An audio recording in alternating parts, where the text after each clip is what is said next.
Assalamualaikum warahmatullahi wabarakatuh. Rahayu. Hari ini dengan judul Dewi Rantamsari. Dewi Rantamsari, nama itu sangat terkenal. Hampir di mana-mana ada makam atau petilasan Dewi Rantamsari. Di Purworejo saja banyak makam atau petilasan Dewi Rantamsari. Seperti halnya di Mbrenggo, Ngawang-Ngawang juga ada Dewi Rantamsari. Dimanapun ada, malah yang dekat adalah di Kalinongko Gunung Damar. Memang Gunung Damar ini kebak misteri, banyak sekali. Di sana ada petilasan seperti Kanjeng Ratu Mas dan Dewi Rantamsari.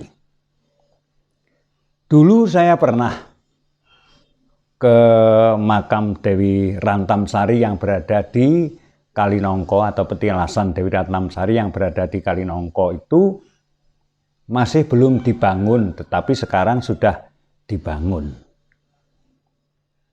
Artinya Dewi Rantamsari itu mempunyai karisma yang sangat tinggi. Di mana-mana orang banyak mengenal Dewi Rantamsari, Dewi Rantamsari. Dan di mana-mana ada petilasannya. Siapa sebenarnya Dewi Rantamsari?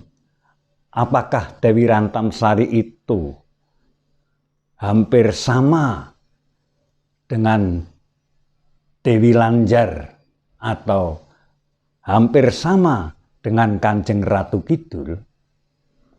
Coba sekarang kita bedah.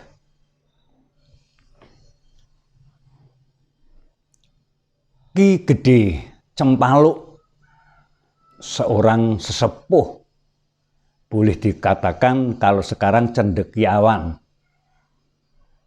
budayawan, yang bernama Ki Cempaluk dari Desa Kesesi. Beliau punya anak yang namanya Joko Bau. Pada suatu saat Joko Bau ditimbali oleh Ki Cempaluk. Demikian sabda daripada Ki Cempaluk. Joko Bau, kowe saiki wis dewasa. Dak welet kawruh ngelmu. Kawruh ngelmu yang sing tak paringake kuwi monggo digunakake kanthi bener lan apik, kanthi bener lan becik. Aja nganti ana bebasan wastra lungse mungging cantelan. Dadi gombal klambi sing lungset nganti ora dienggo, mung amoh aning cantelan. Saiki becik kowe suwita praja, suwiteng praja, supaya ana gunane kowe anggone duweni kawruh, kowe anggone duwe ngelmu. Lajeng kula menika kepareng suwita dhateng pundi? Suwita praja paling becik kowe suwita menyang Mataram. Ing kono sowan ana ngersane Kanjeng Sultan Agung Anyokrokusumo. Manut penggalihe bapa, ing kono kowe bakal nampa kabahagyan. Ya ing kono kowe bakal kasusra kajana priya merga kowe swita marang wong agung ing Mataram. Lha nggih, sendika kula kepareng badhe nyuwun pamit. Nanging sing ati-ati swita ratu kuwi aja goroh, aja ngapusi. Lha nggih sendika. kepareng kula nyuwun pamit Bapa. Yo. Tak dongakake bisa entuk gawe.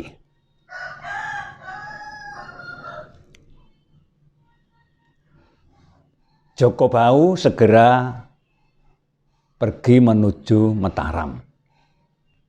Pada saat itu di Mataram mengadakan Pasowanan Agung. Joko Bau sowan diterima oleh Sultan Agung. Demikian sabda daripada Sultan Agung. Kowe bocah sangka ngendi? Dene kowe nganti temeka ing papan kene diriwangi PP ana ing alun-alun.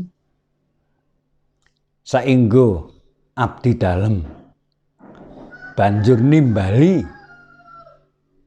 kowe bisa sowan ana ngarsaning ingsun.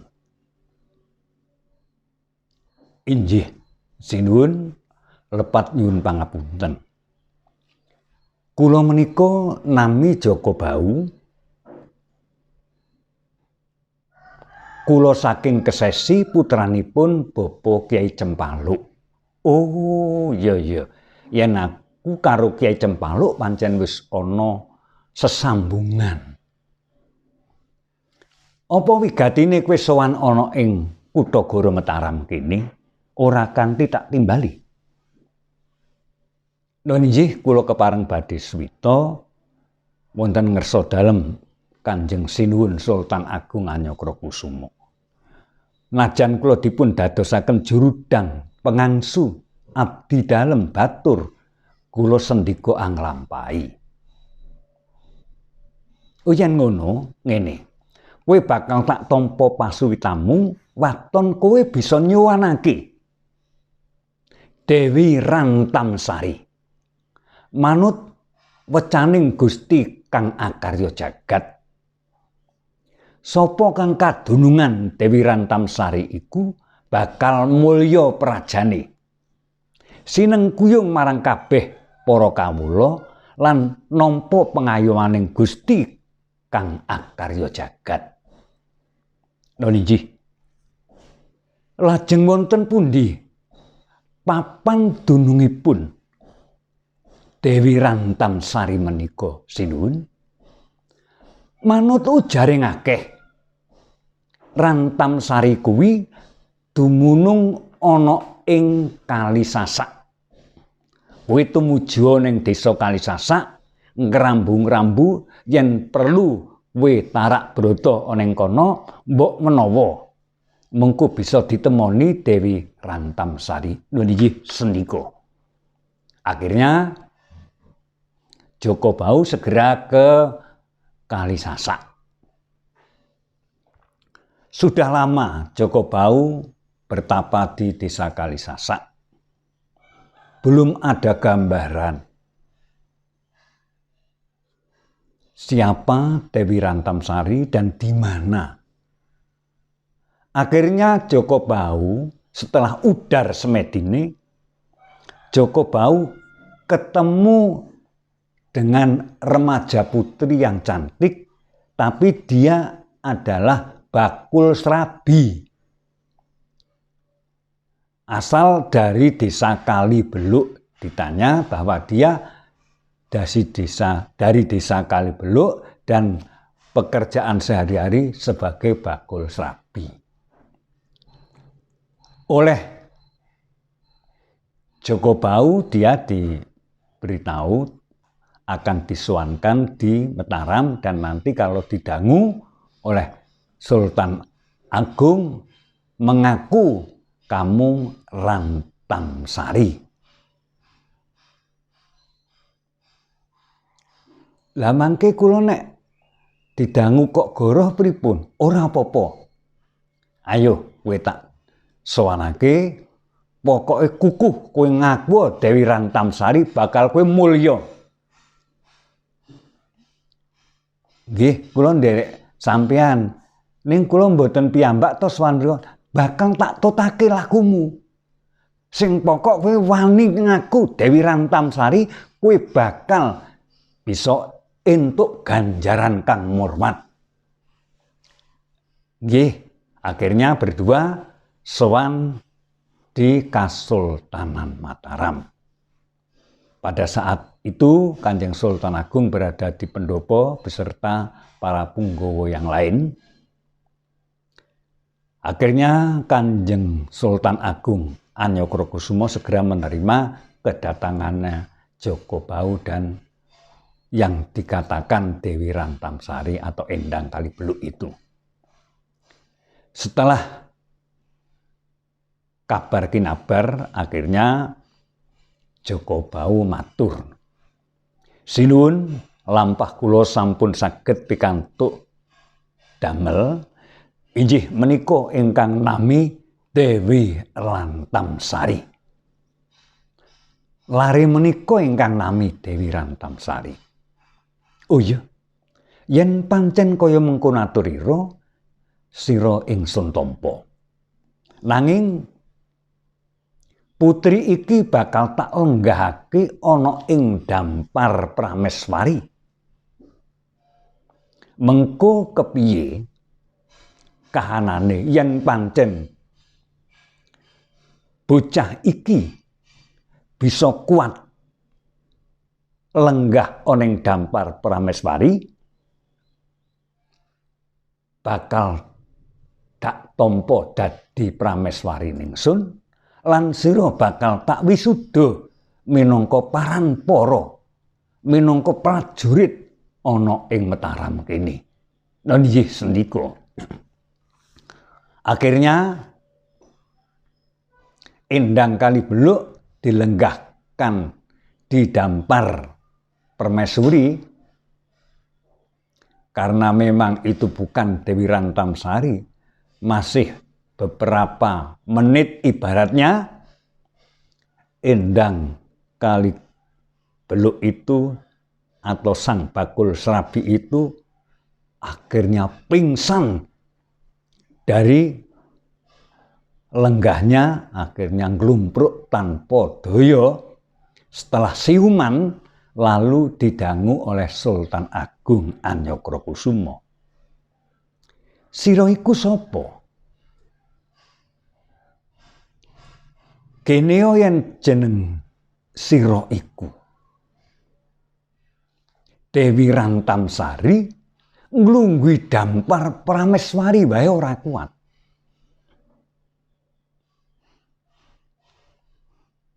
Bingung jawaban dari Endang Kalibeluk itu, akhirnya dia matur bahwa saya mengaku Dewi Rantamsari karena paksaan dari Joko Bau. Saat itu Sultan Agung Anyokrokusumo murka. Akhirnya Joko Bau pikut masuk dalam penjara. Joko Bau dimasukkan dalam penjara. Tidak lama terdengar bahwa Joko Bau masuk dalam penjara. Ki Ageng Cempaluk dari Kesesi segera menuju Mataram. Setelah bertemu dengan Sultan Agung Anyokrokusumo, akhirnya Ki Cempaluk matur, "Aduh sinuwun, lepating anak kula nyuwun pangapunten, mangke anak kula badhe kula dadah piyambak. Kula sampun wanti-wanti, sampun ngantos wonten ngersa dalem, wani goroh ngersa dalem minangka Nalendra mujudaken kalipatulah wonten ing tanah Jawi. Pramila saking menika wonten pakunjaran kula kepareng badhe tuwi anak kula." Akhirnya Ki Cempaluk masuk dalam penjara. Joko Bau dihajar oleh Ki Cempaluk. Akhirnya mohon maaf kepada Ki Cempaluk, sempat goroh di depan ratu karena sudah beberapa lama mencari di mana Dewi Rantamsari berada.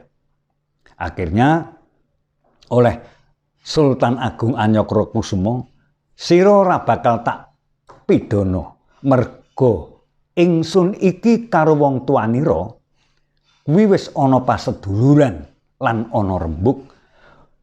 Ing dina iki uga bakal tak luwari saka pakunjaran Jaka Bahu, nanging kowe kudu menyang Kedung Sigawa. Ing Kedung Sigawa ana pakartining uling putih kang gawe rusuh, kang mangani para jalma nganti ing desa Sigawa mau geger ora karu-karuan. Bisa nyirep uling putih, bisa mateni uling putih kang dumunung ana ing Kedung Sigawa. Jeneng para bakal dak paringi pangapura. Akhirnya Jaka Bahu ke Kedung Sigawa, ketemu dengan uling putih.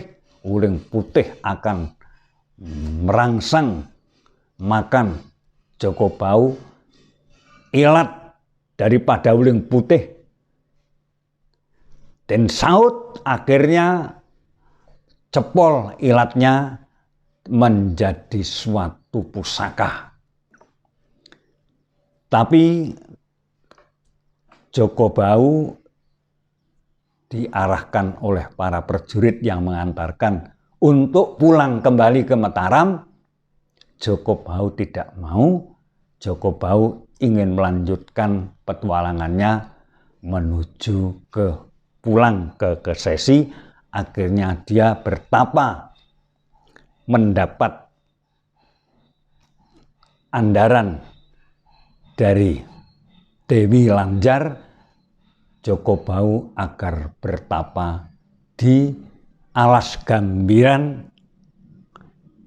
ikut wewengkon Kesesi itu. Akhirnya dia dalam pertapaan di sana tidak boleh ngambah tanah, harus topo ngalong. Karena didukung oleh Dewi Lanjar, akhirnya Jaka Bahu diterima alas gambiran yang tadinya hutan belantara.